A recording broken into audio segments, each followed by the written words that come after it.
Look what you made me do. Oh, you damn cat. You hungry? Too many divas in my life. Cut, okay, let's try it without the tetanus shot. 3 movies, all unreleased, and at the centre of it all, a missing woman. What did happen to Marissa Marcel? From one clip expands 100, and through them, Immortality implores you to find out. Immortality's detective gameplay might span 3 movies, but it always starts with one clip. It introduces you to the fairly simple mechanics that involve the ability to watch each clip, scrub back and forth through the footage, and also pause it to engage image mode. This freezes the action on a single frame, and allows you to interact with an element to find any other clips that may feature the same person or item. It'll regularly drop you into a clip partway through, and leave you to locate it in time and relevancy. Quickly, one clip becomes 2, which become a handful of vaguely connected threads held together by a look, a smirk, or the face of an emerging talent. Okay, Marissa Marcel as Matilda, a woman disguised as a young monk. Marissa is the star of her own story, of course, but it's in the items and other people that she interacts with that you will begin to find out what's happened. You'll eventually build up a whole library of clips, viewable en masse, with each clip frozen at the last point you interacted with it, presenting themselves like a stream of old-fashioned movie reels. You can move through them, favourite them, and even start to see some more connections from this god-level view. Immortality spins its threads through some 30 years, spread across 3 movies that never made it to cinema, along with some tendrils of other captured moments, some rehearsal spaces, and other more personal moments that seem to have been almost included in the collection by accident. This is where we're shooting the warehouse, which is where a lot of the artists hang out in the story. In Immortality, real life and cinema merge within the fiction of a game, and it's mesmerizing. Following a single face, curious to follow up on a clue that's mentioned in another clip, frantically travelling through clips to find something new, using the search to travel through time and place without even often watching the clip in its entirety, it becomes a desperate race to find that one moment that will unravel this particular spool.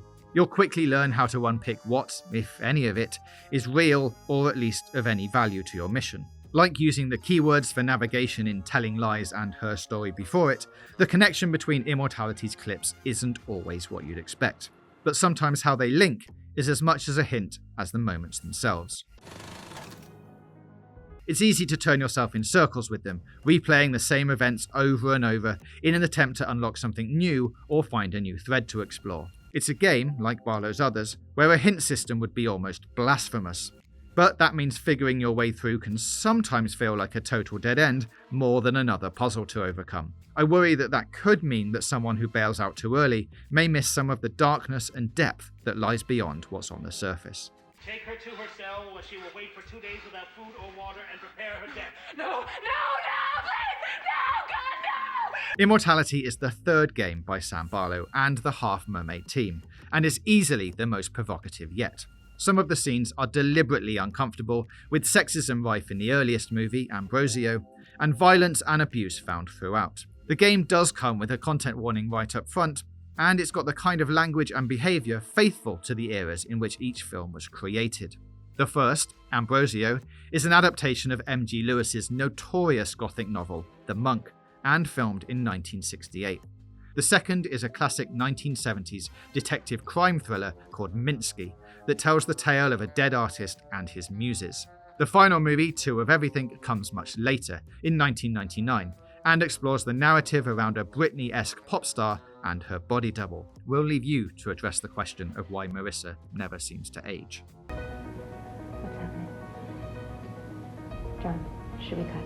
As with Barlow's previous titles, the acting capabilities here are astonishingly high. The entire game is, of course, real cinematics. There's no gameplay footage here.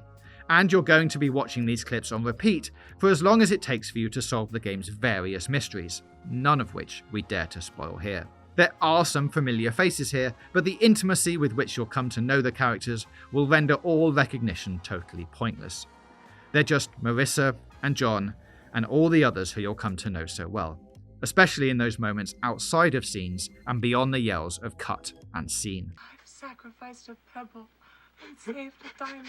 Barlow's games have always dealt with themes of voyeurism, and how that makes you feel as a player behind the lens.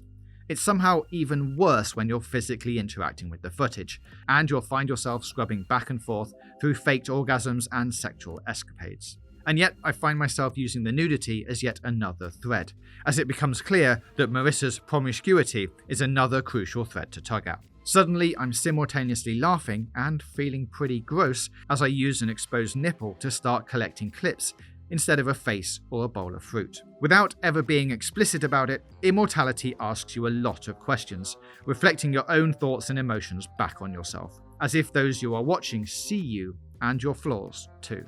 Because of that, it's quite capable of messing with your head. Not only will the very not safe for work parts make you wary of where you're choosing to play Immortality, but it will also make you second guess yourself. It'll start with something you think you almost see in a scrub back and forth, and before long, you'll realise there's much more to Marissa's story than you'll initially ever imagine. In summary, Immortality is one beautiful head. Once again, Barlow has surpassed himself, and this game surpasses anything that's come before it in the genre. We give it 4.5 stars.